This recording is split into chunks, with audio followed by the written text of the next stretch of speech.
एकादशी के दिन अन्न पाने से पाप लगता क्या है?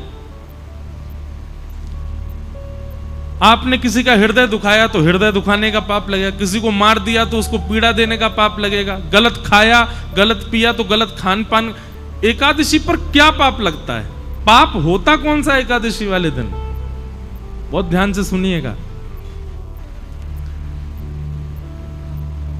जो पाप आपने गंगा स्नान से नष्ट किए हैं, जो पाप आपने पुण्य करके नष्ट किए हैं, जिन पापों को आपने प्रायश्चित करके नष्ट कर दिया है, एकादशी के दिन अन्न सेवन करने से नष्ट किए हुए पाप पुनर्जीवित होते हैं। इसलिए उस दिन अन्न नहीं सेवन करना चाहिए। नया नहीं लगेगा, पुराना जो खत्म हुआ है वो दोबारा रिन्यू हो जाएगा एकादशी के दिन अन्न सेवन करने से। तो एकादशी न्यू पाप नहीं लगाती, रिन्यू करती है पुराने पापों को। इसलिए उस दिन अन्न सेवन नहीं करना चाहिए। पर छोटे बालकों को, वृद्धों को और विशेष रूप से जिनका स्वास्थ्य ठीक नहीं है उनको एकादशी व्रत पर एकादशी के दिन अन्न खाने की छूट होती है। लेकिन उसमें भी उनको चावल नहीं खाने चाहिए, क्योंकि चावल तो है वो तो पूर्ण अन्न माना जाता है, वो पूर्ण अन्न का स्वरूप है, उसका तो सेवन करना ही नहीं चाहिए। वो ज्यादा से ज्यादा रोटी पा सकते हैं, सब्जी, चावल नहीं। ये तो था एक भाव कि एकादशी के दिन अन्न क्यों नहीं खाते। पर एक भाव मैं अपने मन से बताया करता हूं। एकादशी क्या है? हम सब भक्तों की, हम सब वैष्णवों की करवा चौथ है। जैसे एक प्रियतमा अपने प्रियतम के दीर्घायु के लिए व्रत करती है। अब दीर्घायु है कि नहीं वो बात एक अलग है, पर एक बात निश्चित है कि हमने ऐसा देखा अपने घरों में भी, आप सब भी देखते हो कि करवा चौथ वाले दिन माताएं जब व्रत करती हैं तो उस दिन प्रियतम का प्रियतमा के प्रति, प्रियतमा का प्रियतम के प्रति कुछ क्षण ही सही प्रेम बढ़ता है, प्रेम उद्दीपन होता है। भाई आपके लिए कोई विशेष काम करे आपको अच्छा लगेगा ना। अब आपके लिए कोई व्रती कर रही बेचारी, सुबह से कुछ खाए पिए नहीं, तो मन में उसके प्रति प्रेम उत्पन्न होता है ना। ठीक वैसे ही हम वैष्णव जब अन्न सेवन नहीं करते, हम वैष्णव जब भूखे रहते हैं, हम वैष्णव जब केवल हरिनाम संकीर्तन करते हैं और बड़े प्रेम से, निष्ठा से, आनंद पूर्वक जब अन्न सेवन नहीं करते हैं, तो निश्चित है बाकी दिन आप ठाकुर जी को याद करते होंगे, पर एकादशी के दिन ठाकुर जी आपको याद करते हैं, आपका स्मरण करते हैं। इस भाव से एकादशी करनी चाहिए। ये एकादशी का भाव। दूसरी बात, भगवान को कुछ ना कुछ अर्पित करना चाहिए। बहुत ध्यान से सुनिएगा। हम लोग क्या अर्पित करते हैं? रुपया अर्पित करते हैं, धन अर्पित करते हैं, स्वर्ण अर्पित करते हैं, चांदी अर्पित करते हैं, कुछ भी अर्पित करते हैं। पर हमारे पास सबसे बहुमूल्य क्या है? हमारा जीवन, हमारी प्रत्येक श्वास, हमारा प्रत्येक क्षण, ये बहुत बहुमूल्य है।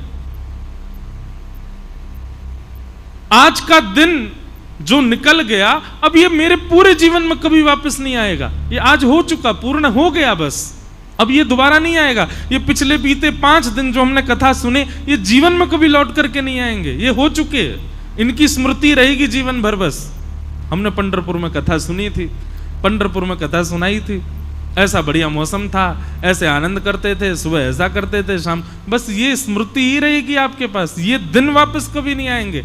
और एक बात बताऊं, आप लाख कोशिश करके दोबारा कर लो ऐसा, पता नहीं जी फिर सोच लें, फिर कथा हो, वही हो, वैसे ही हो, सारी A to Z आप एक जैसी व्यवस्था कर लो, तब भी इस बार जैसा सुख अगली बार नहीं होगा।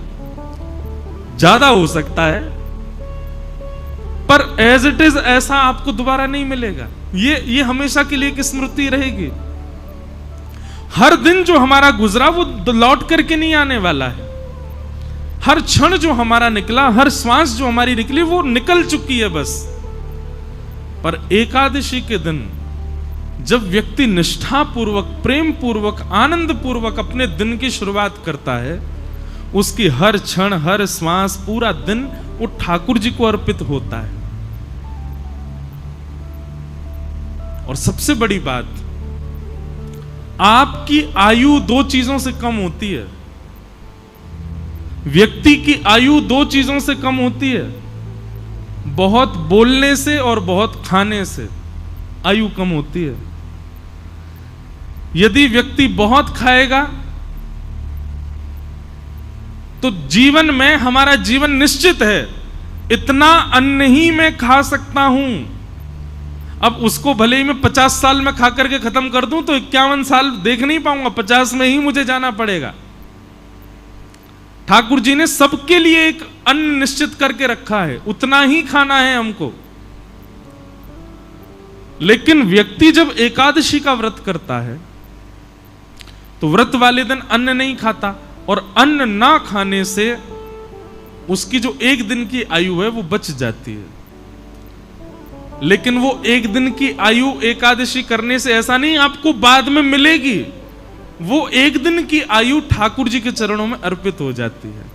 व्यक्ति ने अपना एक दिन प्रदान कर दिया ठाकुर जी को। नाथ, मेरी प्राण सबसे बहुमूल्य, मेरी आयु बहुत बहुमूल्य है, मैं अपनी आयु एक दिन की ही कर, अब इससे ज्यादा तो क्या करूं, मां कलयुगी पापी जीव हूं मैं, पूरी तो दे ही नहीं पा रहा। कम से कम महीना में ये 2 बार की एकादशी की 2 दिन की आयु आपको प्रदान कर रहा हूं। ठाकुर जी को चाहिए नहीं, पर प्रियतम को प्रसन्न करने के लिए कुछ तो बहुमूल्य दें, तो हम अपनी आयु ठाकुर जी को अर्पित करते हैं कि नाथ ये आयु आपके। अच्छा, आयु ठाकुर जी को देते हैं मतलब अपना एक दिन पूरा हम ठाकुर जी को दे चुके हैं। हमारे जीवन में 365 दिन है, हर दिन हम किसी ना किसी को दे रखे हैं। विशेष रूप से किसको दे रखा है? 2 लोगों को, एक तो लक्ष्मी को, दूसरा अन्न को। इन दोनों को हम हर दिन देते हैं, अन्न को भी हर दिन देते हैं, लक्ष्मी को भी हर दिन देते हैं। लेकिन ये एकादशी के दिन जब आप व्रत करते हो तो पूरा दिन ठाकुर जी को अर्पित हो जाता है, ठाकुर जी को दे दिया जाता है। एक प्रकार का महादान भी है एकादशी का व्रत करना। वैष्णवों के अंदर 3 निष्ठा होनी चाहिए। पहली नाम जप निष्ठा, दूसरी एकादशी निष्ठा, और तीसरी तुलसी माला पहनने की निष्ठा, तुलसी निष्ठा। अगर आप 3 निष्ठाओं में निष्पन्न हो तो आप वैष्णव हो। तो इस प्रकार से एकादशी व्रत का महात्म और महत्व बतलाया गया। व्यक्ति की सामर्थ्य हो तो उसको निश्चित ही एकादशी करनी चाहिए। और मैं बार बार एक ही बात कह रहा हूं, प्रसन्नता पूर्वक, गौरव करके और बहुत एक्साइटमेंट में एकादशी का व्रत किया करो। कहीं सुबह उठते ही महाराज पता चल गई नाश्ते में क्या बनाया, बोले आज तो बेटा नाश्ता में फल मिलेंगे, क्यों एकादशी, और आपको अरे आज एकादशी है, उसी समय तोड़ देना एकादशी। और तोड़ क्या देना, टूटी गई एकादशी। जैसे ही आपकी निष्ठा विफल हुई एकादशी टूट जाती है। लोग सोचते हैं नमक खाने से, जे खाने से एकादशी टूटती है। नहीं, आप जैसे ही अश्रद्धा रखते हैं, 1% भी अश्रद्धा होती है, उसी समय आपकी एकादशी टूट जाती है, आपका व्रत टूट जाता है। दूसरी बात, व्रत कब टूटता है? अब आप अन्न ना खाने को तो इतनी प्रायोरिटी दे रहे हो, नहीं नहीं नहीं अन्न नहीं खाना है, आज तो एकादशी जे, और वैसे बेचारे किसी का हृदय दुखा रहे हो, किसी को गालियों पे गालियां दिए जा रहे हो, किसी का हक मार रहे हो, किसी के साथ में बुरा कर रहे हो। क्षमा करो, ऐसी एकादशी बिल्कुल मत रखो। एकादशी को भी रहता होगा कि भाई ऐसे व्यक्ति के पास मैं रहूं क्यों जो इतना बुरा करे। मतलब एक दिन तो आप कम से कम, जैसे हॉलीडे होता है ना, छुट्टी होती है, एकादशी के दिन अपने अवगुणों को छुट्टी रखा करो। आज चाहे कोई कुछ कर ले, पत्नी कितना भी चले, मैं क्रोध ही नहीं करूंगा। बच्चे चाहे कुछ भी कर ले, आज क्रोध नहीं करना, आज क्रोध की छुट्टी है। पता चला पूरा परिवार इंतजार कर रहा है एकादशी कब आएगी, उस दिन क्रोध तो करेंगे नहीं। अच्छा देखो कितना अच्छा व्रत।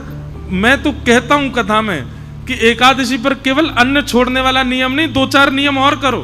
जैसे पूरे दिन मुस्कुराहट रखो मुख पर, चाहे कुछ हो जाए आप प्रसन्न ही रहो। कितना अच्छा, ऐसी एकादशी करो। व्रत है, बोले काय बात का व्रत है? प्रसन्न रहने का व्रत है। आज प्रसन्न ही रहूंगा मैं। बच्चे बेचारे ऊधम मचा रहे हैं और आप मुस्कुरा करके देख रहे हो। उसने गिलास तोड़ दिया, आप खुश हो। द्वादशी आने दे बेटा, तुझे देखता हूं मैं, रुक जा, आज कर ले तेरा जो मन है। बहुत बढ़िया, आनंद करो। ऐसा नहीं, एक भाव है, प्रसन्न रहो। एकादशी का मतलब है अवकाश। तो अवकाश केवल अन्न को ही क्यों दिया जा रहा है? उन सब चीजों को दो जिससे आप संसार में एग्जिस्ट करते हो। और मैं तो भाई खुलेआम कहता हूं, आज की डेट में अन्न छोड़ना कोई बड़ी बात नहीं है। बच्चे, आजकल के बच्चे 2-2 बजे तक तो वैसे ही भोजन नहीं करते। आधा एकादशी तो उनकी रोज ही होती है।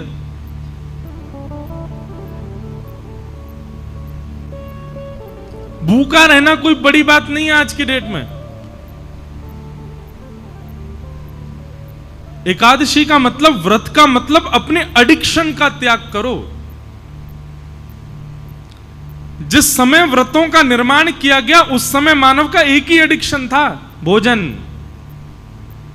उसको यही रहता था कैसे भोजन मिले।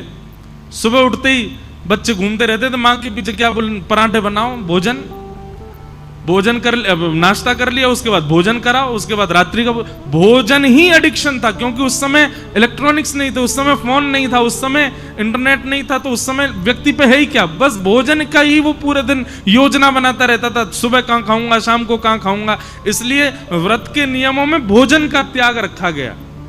पर अब स्वरूप बदल गया, अब भोजन की जरूरत नहीं व्यक्ति को। अब तो इसकी एकादशी करो।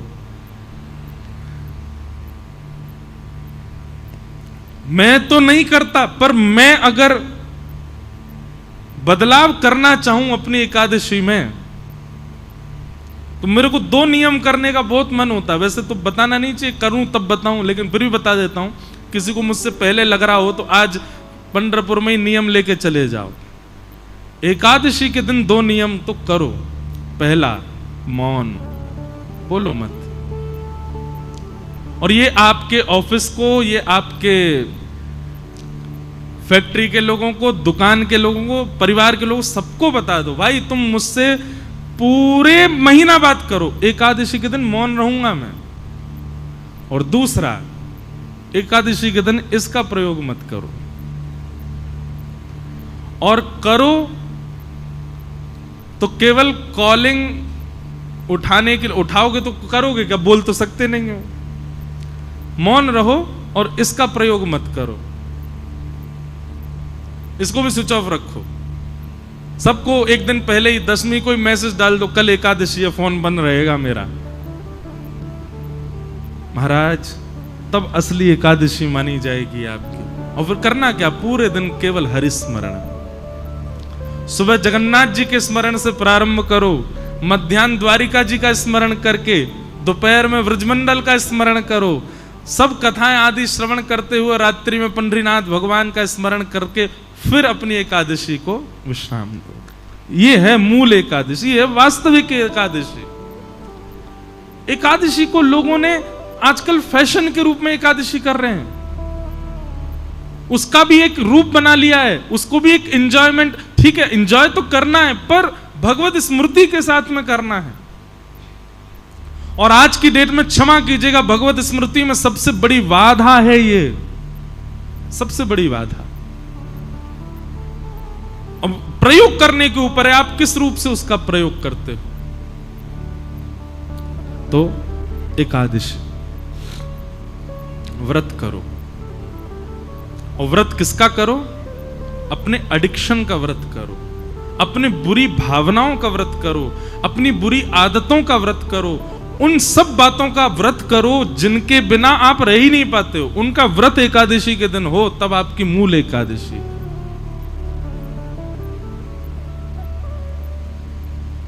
और अंतिम बात, एकादशी व्रत में इतनी सामर्थ्य है कि यदि निष्ठा से कोई व्यक्ति एकादशी व्रत पालन करे तो एकादशी व्रत के प्रभाव स्वरूप एकादशी के ही दिन भगवत धाम परायण होगा उसका।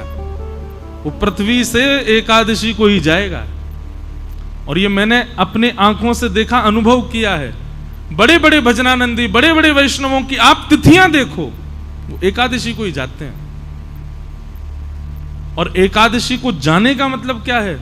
स्वयं शंख चक्र गदा पद्मधारी नारायण ही उनको लेकर के गए हैं, ये इस बात का प्रमाण है।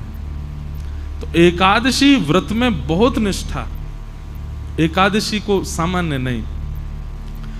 पर अब बात आ जाए, हमने भी अभी शुरू की, पहले मैं भी नहीं रह पाता था, मुझे व्रत नहीं रहा जाता, पर बाद में धीरे धीरे समझ में आने लगी बातें, तो फिर रहना प्रारंभ किया। सौभाग्य करके व्रत रहते हैं।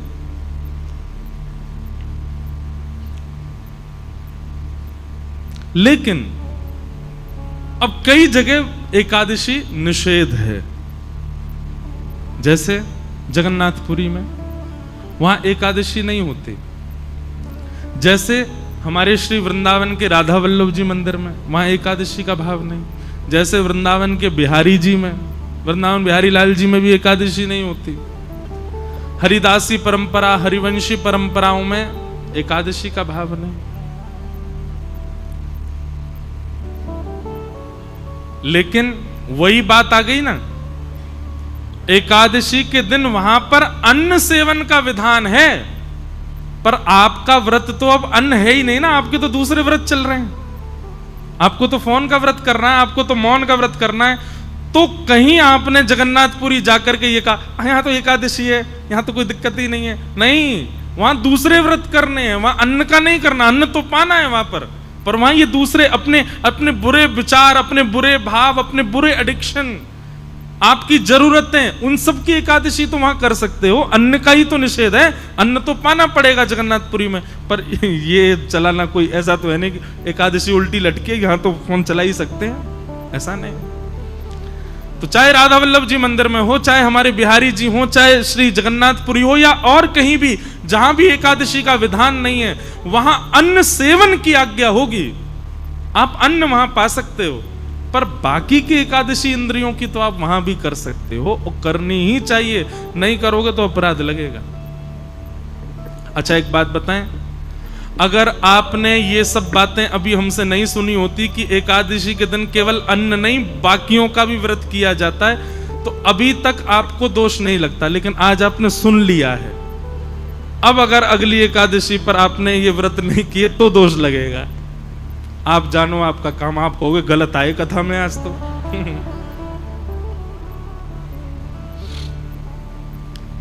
अब सुन लिया है ना आपने, अब तो आपको पालन करना पड़ेगा।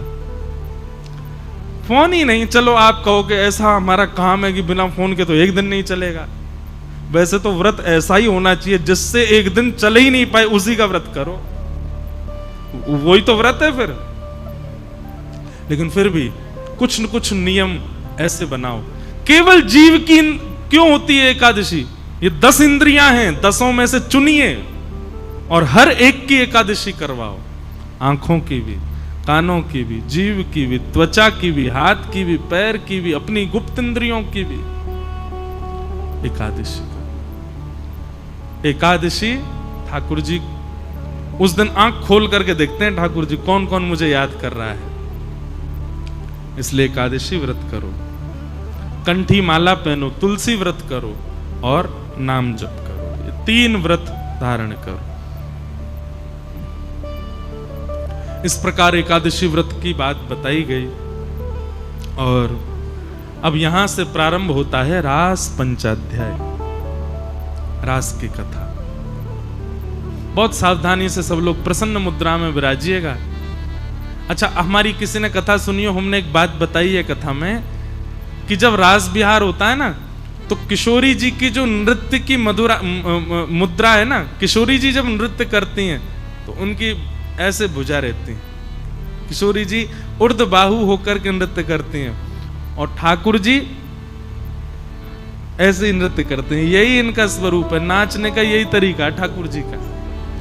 इसीलिए रास विहार करते करते किशोरी जी ऐसे नाच रही थी, ठाकुर जी ऐसे नाच रहे थे।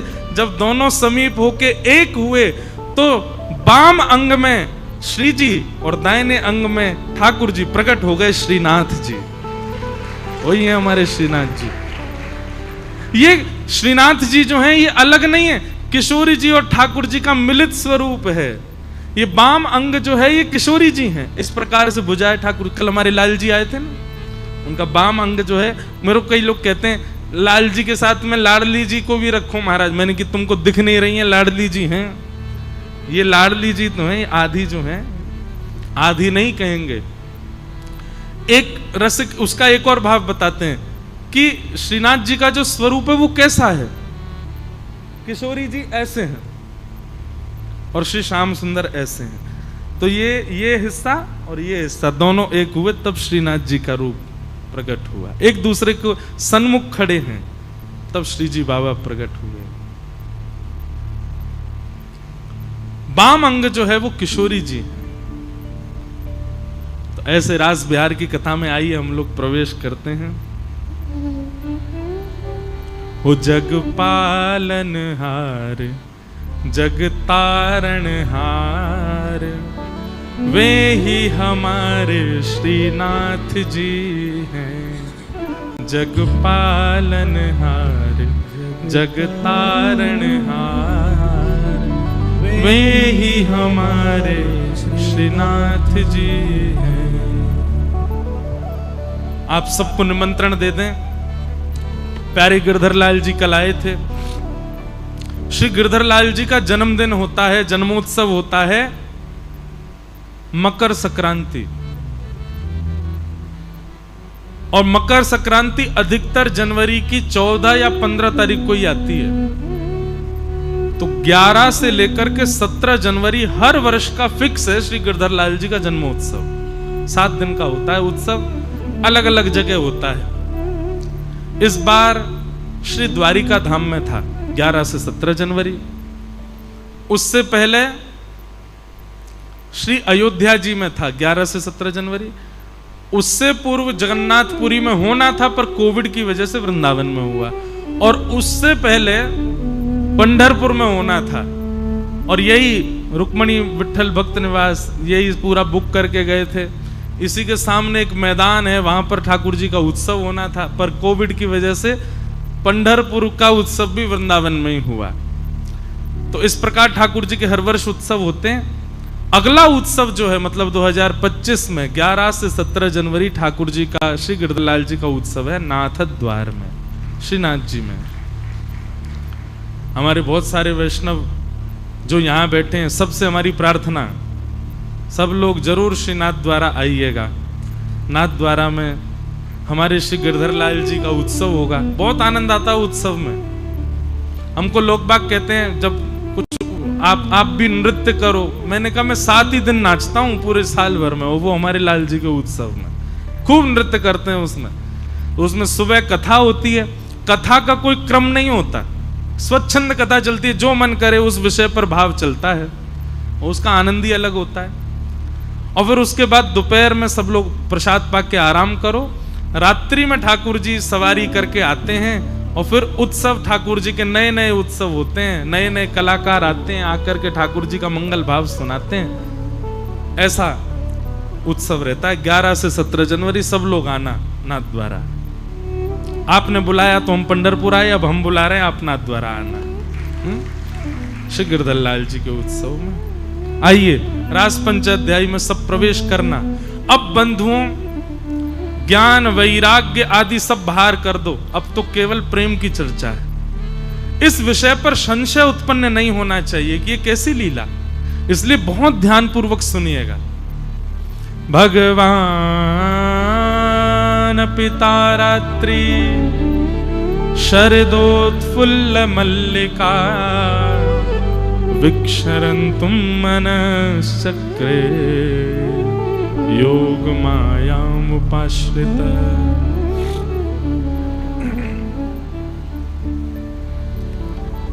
बहुत ध्यान पूर्वक सुनिएगा। भगवान ने जब चीरहरण किया गोपियों का, चीरहरण के समय भगवान ने सब गोपियों को आश्वासित किया कि शरद पूर्णिमा की रात्रि पर हम आपके साथ रास विहार करेंगे। और तभी से समस्त गोपियां ठाकुर जी की प्रतीक्षा में हैं। मैंने कल भी कहा था और मैं आज भी कहूं, ठाकुर जी के साथ रास विहार करने वाली गोपियों की आयु निश्चित नहीं है। छोटी से छोटी गोपी भी है और बुजुर्ग से बिना दांत वाली गोपियां भी रास में हैं, जिनको 4 गोपियां पकड़ के लाई हैं, वो चलना भी नहीं आता उनको, चला भी नहीं जा रहा है। ऐसी वृद्धा गोपियां भी ठाकुर जी को अपना प्रियतम मानती हैं। तो इतनी छोटी गोपी और इतनी विशाल, इतनी बड़ी वृद्ध गोपी भी ठाकुर जी को प्रियतम मानती है। इस बात से क्या प्रमाणित होता है? ये काम लीला नहीं है, यहां काम दृष्टि नहीं है गोपियों के चित्त में।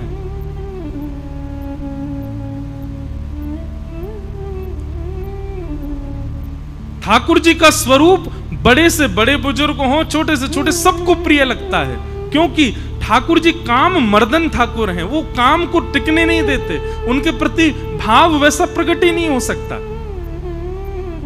वो स्वच्छंद प्रेम है और स्वच्छंद प्रेम का ये प्रतीक होता है कि वो काम विहीन होता है।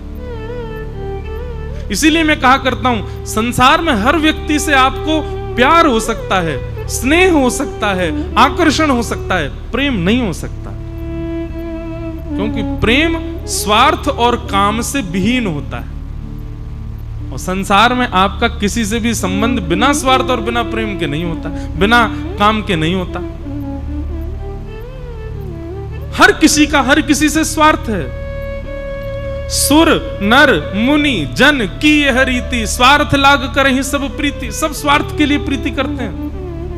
बुरा नहीं मानिएगा, आज मैं कथा कर रहा हूं तो मेरा कथा सुनाना और आपका उस कथा में कुछ भाव ग्रहण करके अपने जीवन के प्रश्नों के उत्तर ग्रहण करना, यह भी एक सूक्ष्म स्वार्थ है। इसीलिए प्रेम है।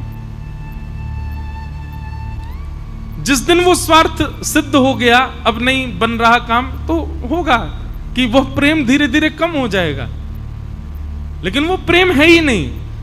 प्रेम के 2 स्वरूप समझिएगा। प्रेम का पहला स्वरूप कि जहां काम और स्वार्थ है, वहां यदि आपका आकर्षण है तो वो आकर्षण है, वो प्रेम नहीं है।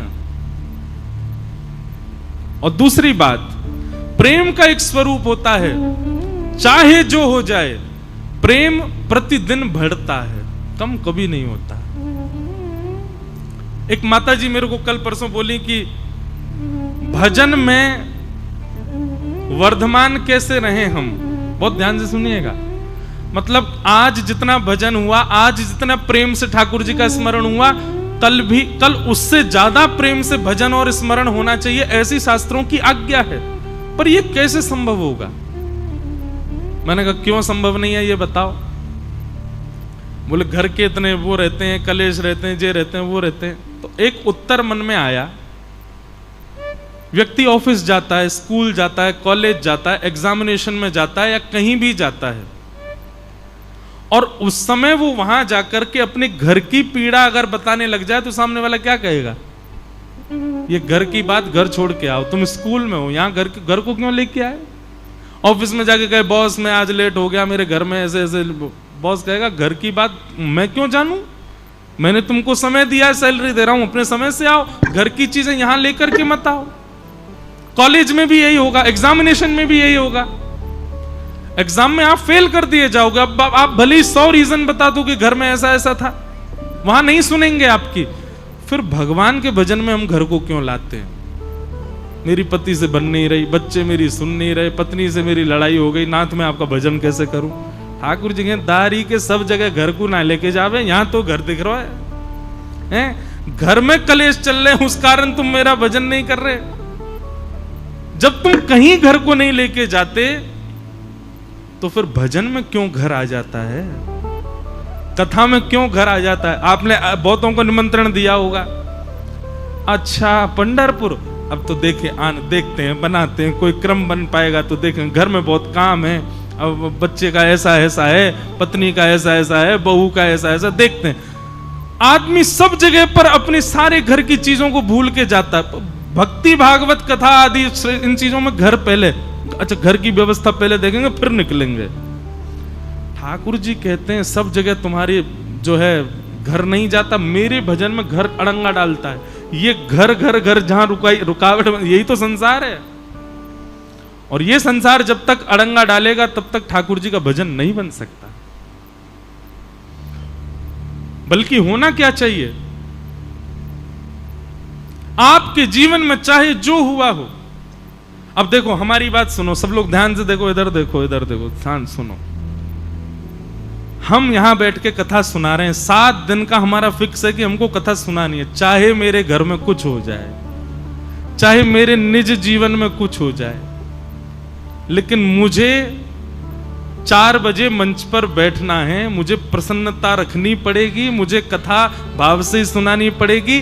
मैं आकर के मंच पर ऐसा कहूं आज मैं 15 मिनट कथा करूंगा, क्यों बोले ऐसा ऐसा घर में थोड़ा दिक्कत हो गई है, आज मैं कथा नहीं सुन। आप लोग 15 मिनट कथा सुन के फिर अपना कीर्तन करते रहो। आपको ये कोई बात है महाराज जी?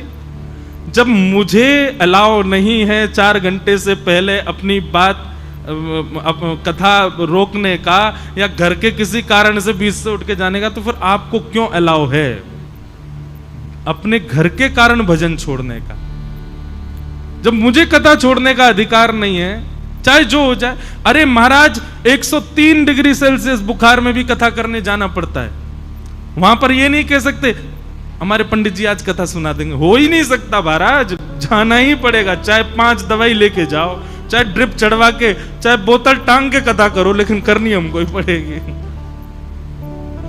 तो जब मुझे अवकाश नहीं है, हमको अवकाश नहीं, तो आपको क्यों? जब हम अपनी निज बात, निज घर अपनी कथा में नहीं ला रहे, तो फिर आप क्यों? ये तो एक उदाहरण दिया, पर हर जगह भक्ति में देखो हम अपने निज कारणों से भक्ति का त्याग कर देते हैं। ठाकुर जी को कितना बुरा लगता होगा। भगवान कहते हैं हाँ जैसे मुझ पे तो तेरे लिए ही समय रखा है, मैं तो तेरे लिए ही, मुझ पे तो कोई काम ही नहीं है, लेकिन फिर भी ठाकुर जी खड़े हैं, आओ मेरे दर्शन करो, आओ मैं तुम्हारे लिए सहज हूं।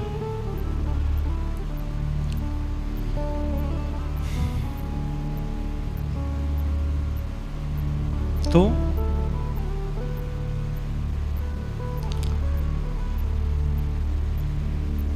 पता नहीं किस विषय को लेके मैंने शुरू किया था ये भाव, मैं तो भूल गया। हाँ किसी को याद है? रास, वो तो मुझे भी पता है, पर ये अवकाश वाली बात क्यों शुरू करी थी पता नहीं, छोड़ो, आएगी, याद आ जाएगी। तो भगवान ने गोपियों को कहा कि हम शरद पूर्णिमा की रात्रि पर आपसे मिलेंगे। गोपियों को कहा शरद पूर्णिमा की रात्रि पर आप सब आना, हम आपसे मिलेंगे। चीर हरण करने के पश्चात अब गोपियां हर दिन प्रतीक्षा करती हैं कि श्याम सुंदर कब मिलेंगे, कब मिलेंगे, कब मिलेंगे। और तभी शरद पूर्णिमा का दिन आया।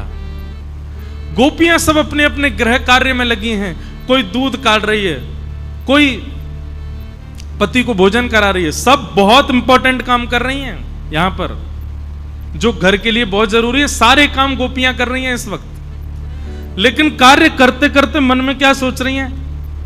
आज तो पूर्णिमा है, आज तो वही दिन है जिस दिन प्रियतम ने हमको आश्वासन दिया था कि वो हमसे मिलने आएंगे। हां प्रेम पर चर्चा हो रही थी, बताओ यार सुनते नहीं आप लोग। प्रेम पर बात कर रहे थे हम, उसमें हम ये कह रहे थे कि प्रेम जो है 2 कंडीशंस में नहीं होता, एक तो काम और एक स्वार्थ। और प्रेम का ये स्वरूप बताया था कि प्रेम जो है वो प्रतिदिन बढ़ता है। आज जितना आपसे मेरा स्नेह है, संसार में कैसा है पता है? अब जैसे कई लोग हैं हमारी कथा सुनते हैं, कथा सुनकर उनको प्रेम हो जाता, अब महाराज जी से मिलने जाना, महाराज जी से मिलके आएंगे। आप जिस दिन आते हैं उस दिन आपका प्रेम जितना होगा ना, अगले दिन फिर मिलोगे पहले से 1 पॉइंट कम होगा। फिर उसके अगले दिन मिलोगे 2 पॉइंट और कम होगा, तीसरे दिन मिलोगे 3-4 पॉइंट और कम होगा। प्रतिदिन प्रेम, क्योंकि संसार में है। लेकिन जब वही प्रेम ठाकुर जी के प्रति हो, श्री राधा रमन लाल के प्रति हो, राधा वल्लभ जी के प्रति हो, ठाकुर जी के प्रति हो, या संसार में किसी के भी प्रति यदि वह प्रेम बढ़ रहा है, तो इसका मतलब यह है कि आप स्वार्थी और कामी नहीं हो, तभी आपका प्रेम बढ़ रहा है। गुरु के प्रति भी यदि प्रेम कम हो रहा है, तो कहीं ना कहीं किंचित स्वार्थ आपके चित्त में तो है, तभी आपका प्रेम कम हो रहा है। तो मैं बता रहा था, एक माता जी ने मुझसे पूछा कि भजन कैसे हमारा बढ़े। बढ़ नहीं रहा है तो इसका मतलब अभी आप ठाकुर जी से कोई स्वार्थ मान के बैठे हो, ठाकुर जी से कोई कामना है आपकी, इसलिए भजन में रुचि नहीं बढ़ रही, भजन आपका बढ़ नहीं रहा। उस स्वार्थ को, उस कामना को नष्ट करो, भजन बढ़ने लगेगा।